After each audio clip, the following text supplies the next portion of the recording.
Bem, seguimos então. Vamos aos exercícios da tarefa para a aula de hoje. Vocês farão aí o exercício 1, 2 e 3 das páginas 77 e 78, certo? Vejam lá o enunciado do exercício 1, na página 77, diz o seguinte: a virada do século XIX para o XX foi marcada por grandes tensões no continente europeu. Mencione três situações que exemplificam essa afirmação. Vocês poderão dizer, então, havia uma rivalidade entre a França e a Prússia, principalmente porque os franceses haviam perdido territórios para os prussianos ao final da Guerra Franco-Prussiana e por isso alimentavam um desejo do quê? De vingança, né? Um ressentimento histórico.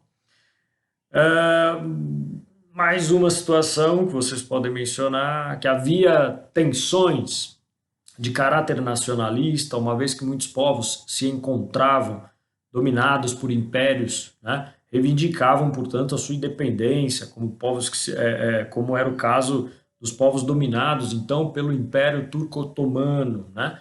E, por fim, um exemplo, países europeus que disputavam entre si territórios da Ásia e da África, onde pretendiam estabelecer colônias. Reflitam aí, afinal, sobre as questões, os aspectos, os pontos que levantamos hoje aqui durante a aula para responder a essa questão. Tem outros exemplos. O enunciado do exercício 2 diz lá: um dos elementos que contribuiu para o crescimento das tensões internacionais no final do século XIX foi o surgimento de alianças militares entre diferentes países.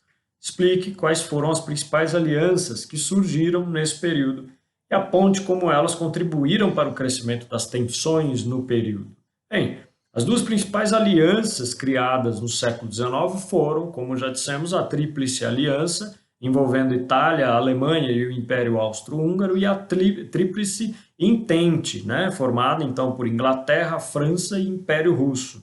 Essas alianças envolviam a proteção mútua em caso de uma guerra, né? Isso, aliado ao desenvolvimento de armas mais modernas por esses países, sinalizava o risco constante de enfrentamento militar entre as várias nações ao mesmo tempo, não é?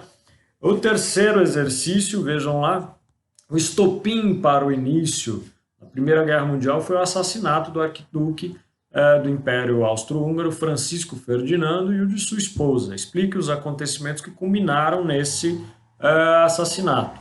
Lembrei lá que em 1908 o Império Austro-Húngaro anexou o território da Bósnia, né, na região dos Balcãs. A Sérvia, interessada em formar uma grande Sérvia, tinha interesse nesse território e se posicionou contra essa anexação. Em 1914, o arquiduque Francisco Ferdinando foi visitar a cidade de Sarajevo, capital da Bósnia, e foi assassinado por um bósnio, um estudante simpatizante das reivindicações dos sérvios. Vocês deverão realizar esses três exercícios lá das páginas 77 e 78. Não se esqueçam de anexar depois aqui no Classroom, no campo de atividades, lá em tarefa. Qualquer dúvida, permaneço à disposição.